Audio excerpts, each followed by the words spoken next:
Safari yetu ya kuangazia unususi wa mpira wa kutembea almaarufu walking football nchini Kenya ilikaribishwa na mandhari ya uwanja mdogo wa Ulinzi Sports Complex. Uwanja huu upo mkabala wa barabara ya Buruburu katika eneo la Uhuru Estate Phase 4 kwenye wadi ya Baraka iliyoko eneo bunge la Embakasi Kaskazini. Pindi tu tunapofika ndio vile wachezaji wa walking football wanafika. Ukiwatazama umri wao umekadiria miaka 50 kuendelea. Ndio mojawapo ya mahitaji makuu katika uchezaji wa mpira wa kutembea, kwamba lazima mchezaji awe na miaka 50 kuendelea. Mchezo huu una utofauti mkubwa na mchezo wa kandanda. Katika walking football wachezaji ni wakongwe, na tena mojawapo ya kanuni ama sheria ni kwamba wachezaji wanahitajika kutembea na mpira na hamna kukimbia. Ikumbukwe mchezo wa kandanda ya kutembea walking football ni mchezo mpya kiasi ambacho unazidi kupata umaarufu duniani kote. Ingawa ni vigumu kubainisha tarehe kamili ya kuanzishwa kwake, kuna ushahidi unaoonyesha kuwa ulianza kama njia ya kuwasaidia watu wazee na wale wenye majeraha kuendelea kushiriki katika michezo. Mwanzo mchezo huu ulianza kuibuka nchini Uingereza mwanzoni mwa karne ya 21. Wazo kuu lilikuwa kuunda toleo la kandanda ambalo lingewaruhusu watu wa rika zote na uwezo tofauti kushiriki. Lengo lilikuwa kuwapa watu fursa ya kucheza kandanda bila hatari ya majeraha yanayohusiana na kukimbia. Kutoka hapo mchezo huu ukawa maarufu na kuendelea kusambaa na kupokelewa na mataifa mbalimbali ulimwenguni. Mwaka wa 2022 hadi 24 mchakato mzima wa kusajili walking football ulianza hadi hivi mwakani cheti cha usajili ikaidhinishwa na kupewa ambaye angekuwa rais wa walking football humu nchini, Kiarie Mwangi. Kutoka hapo walking football ikakuwa mojawapo ya mashirikisho ya mpira wa soka nchini. Nazungumzia KWF, Kenya Walking Football Federation. Hadi kufikia sasa rais wa shirikisho la walking football KWF, Kiarie Mwangi, na washikadau wenzake wamefanikiwa kueneza injili ya walking football humu nchini.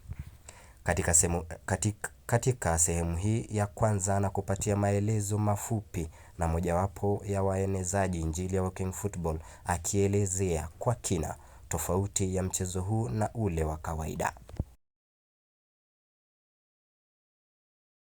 Baadaye tuliweza kuzungumza na Ricky Wea ambaye aliteuliwa na rais wa FIFA ambalo ni shirikisho la mchezo huu ulimwenguni kama balozi wa mchezo huu barani Afrika pamoja na kuhamasisha vijana. Ricky ambaye ana leseni ya ukocha wa mchezo huu alieleza maana ya mchezo huu, maendeleo yake, sifa kuu pamoja na manufaa yake kwa wanarika wakongwe. Vile aliweza kutagusana na wachezaji wa Kenya wa mpira huu katika uwanja mdogo wa Ulinzi Sports Complex, huku akiwafunza mbinu za kucheza pamoja na kanuni zake katika ziara ambayo aliweza kukuja huku nchini ili kueneza injili ya walking football.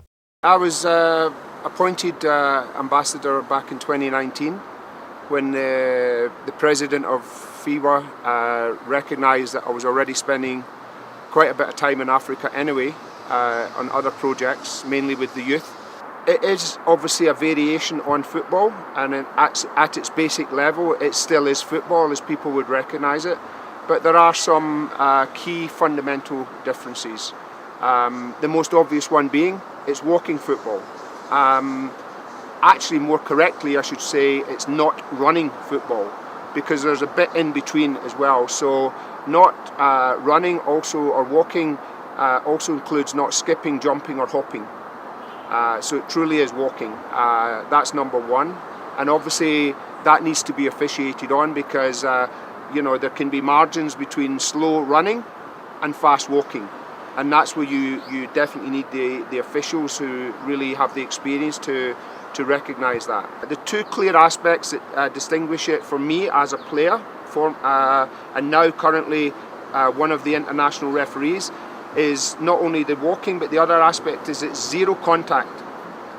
It's zero contact, and some referees, especially even if they come from regular football, maybe are too relaxed on that, and all of a sudden a small contact becomes a big contact, because the principal concern and the rules that are in place are for people's health and safety.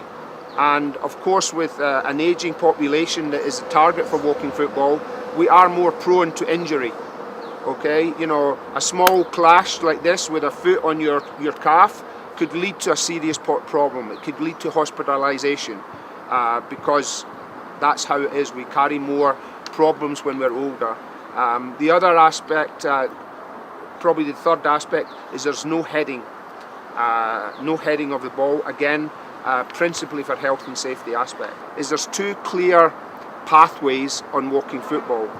One is recreational, which is very much maybe more relaxed. It's targeted to people that from communities that just want to get some exercise. But let's assume, okay, you're already in, I've already told you so you're in Tisney, but if this is happening real time, you're not ready. I can guarantee you. She might not technically make the pass, but at least she attempted to. But I'm in the right position. Okay, a position she can clearly see. Walking, as we know, is a very healthy way of exercising. For many people, however, walking football is a more fun way to get exercise, because they're playing a sport perhaps that they once played, that they love, and here's an opportunity to come back and play.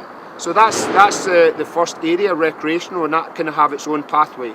The second clear, distinct pathway is the competitive side, and that's really targeted potentially for people like myself, ex-footballers, who maybe many years ago, because of the age and the limbs, stopped playing, and this is an opportunity to recharge, to recatalyse into football in a way that's safe and healthy. But it also brings all those aspects that we once enjoyed in football, not only on the field but off the field. So the camaraderie of maybe meeting and playing with and against former teammates. And one other massive aspect in the ageing population that doesn't get talked about so much is loneliness. And here's an opportunity through, for example, the Kenya Walking Football Federation. If they're having sessions in different locations, maybe once a week, it's an opportunity for people to come out and maybe re-engage into a community that currently they don't have.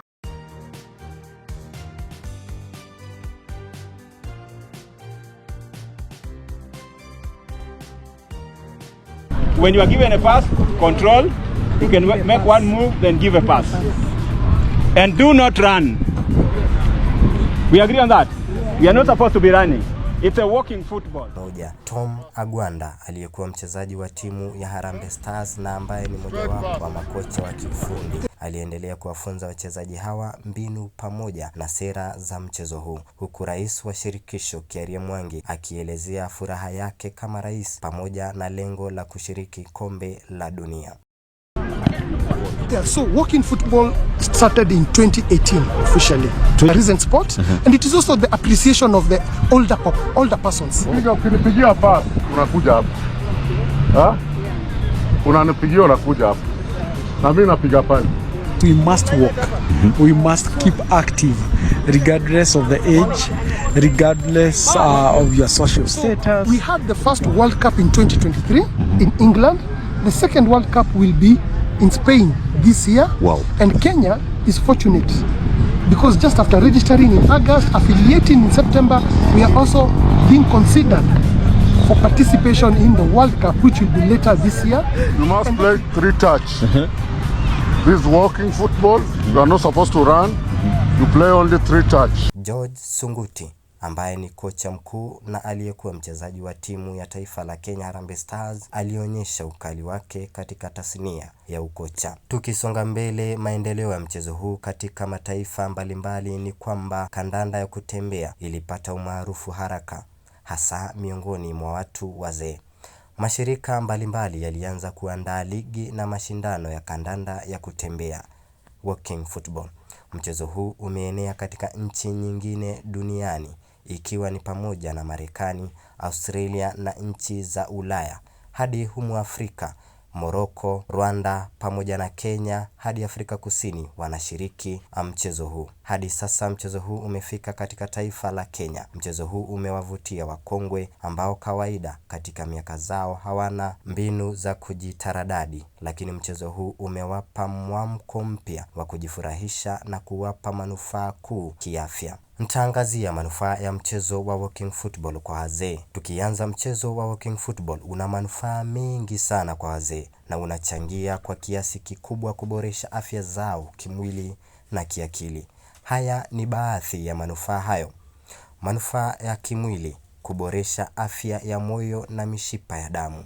Mchezo huu husaidia kuongeza mapigo ya moyo na hivyo kuboresha utendaji wa moyo na mishipa ya damu. Hupunguza hatari ya magonjwa ya moyo, kiharusi na shinikizo la damu.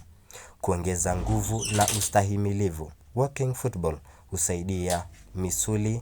Tukiangazia kuongezea nguvu na ustahimilivu, walking football husaidia kuimarisha misuli na mifupa na kuongeza ustahimilivu wa mwili.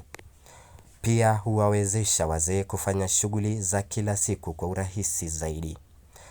Na pia kuboresha mizani na uratibu. Kwa maana gani? Mchezo huu husaidia kuboresha mizani na uratibu wa mwili na hivyo kupunguza hatari ya kuanguka. Hii ni muhimu sana kwa wazee, kwani kuanguka kunaweza kusababisha majeraha makubwa. Na pia kuongeza kubadilika kwa viungo na mwendo. Husaidia kuboresha kubadilika kwa viungo na mwendo, kupunguza uzito na vilevile kusaidia kuchoma kalori na kupunguza uzito. Manufaa ya kiakili na kijamii. Katika kuboresha afya na akili, mchezo huu husaidia kupunguza msongo wa mawazo na wasiwasi. Huongeza hali ya furaha na ustawi wa akili. Na pia huongeza mwingiliano wa kijamii. Na maanisha nini? Walking football hutoa fursa kwa wazee kukutana na watu wengine na kujenga urafiki. Hupunguza upweke na kutengwa, ambayo ni matatizo ya kawaida kwa wazee. Na vilevile kuongeza kujiamini. Kushiriki katika mchezo na kuona maendeleo ya kimwili kunaweza kuongeza kujiamini kwa mchezaji. Na vilevile kutoa hisia ya kuwa na lengo. Kushiriki kwenye timu na kuwa na shughuli za kawaida hutoa hisia ya kuwa na kusudi. Hayo ni baadhi ya manufaa ya walking football. Walking football differs a lot from the normal football you see on television. Walking football is a beautiful game. It's all about player care and looking after the players. In Scotland, you're allowed a maximum of 3 touches at any one time, no physical contact whatsoever, and no running. We've got players in the club, 3 of them are over 80 years old, and the last thing you want obviously is them to be challenged, to be tackled and be injured. It makes the game open to everyone. You don't have to be an ex-professional, you can be somebody that's never kicked a ball. Never played football myself, I was a hockey player, but from my career knowing the health benefits of exercise and meeting other folks, I thought I'd come along and get involved. It's absolutely brilliant to get people out, get them motivated again and get them to do physical exercise. When you see the boys here, when they string a few passes together, put the ball in the back of the net, it's a real buzz. Come and have a look and see if it's for you.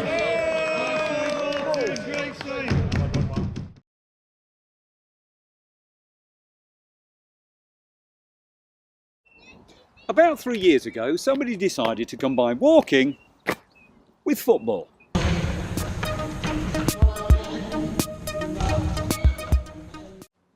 Over 800 teams registered on the Walking Football United website. The aim? Well, that was to inspire the over 50s to get out of their armchairs and back into exercise.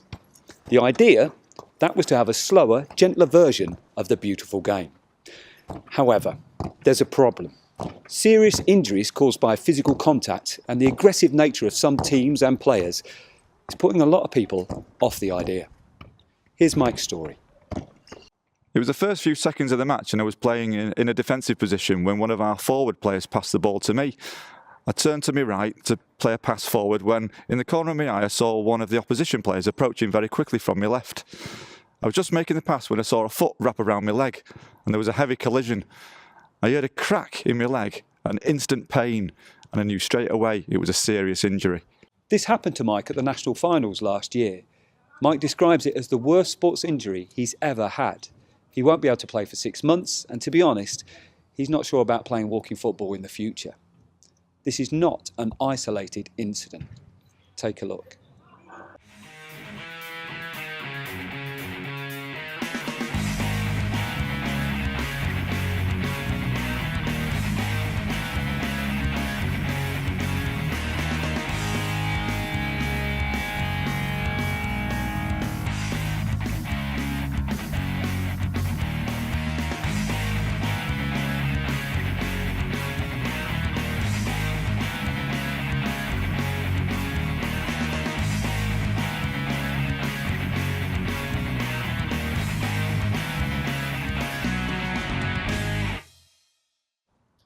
"20% of falls cause serious injuries such as broken bones or head injuries. 95% of hip fractures are caused by a player falling, normally falling sideways. In the incidents we've just seen, 9 of them included physical contact. 7 of those resulted in a player falling to the ground. With players in their 60s and 70s, well, you can understand why some of them are being put off." The new initiative to combat the problem is non-contact walking football.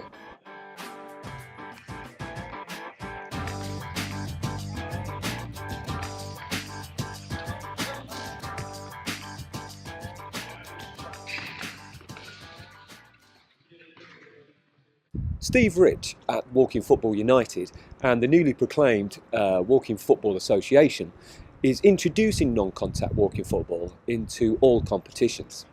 I'm in Rochdale, where they've been playing non-contact football for quite some time. The sessions are run jointly by Rochdale AFC Community Trust and Link for Life. So what are the rules for non-contact walking football? I'm here with Dave Brooks at Rochdale FC, who came up with the idea for non-contact. What are the rules, Dave? Well, as far as non-contact goes, the rules are very simple. There's only one rule. As 2 players come into contact with each other, the referee blows his whistle. Okay. He then decides who's at fault. If he can't decide who's at fault, he restarts the game with a drop ball. It's that simple. Do the players grasp it quickly, or? They do. They've got to adjust mentally, but once they understand that there's no tackling from behind, there's no shoulder charging, there's no pushing, it's a lot safer for all the players. What if it's an accident? Well, I'm not saying players don't come into contact with each other, of course they do.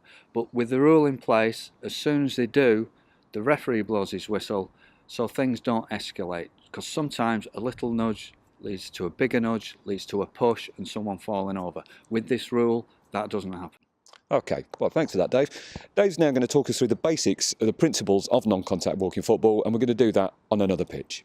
Let's find out how this works in practice.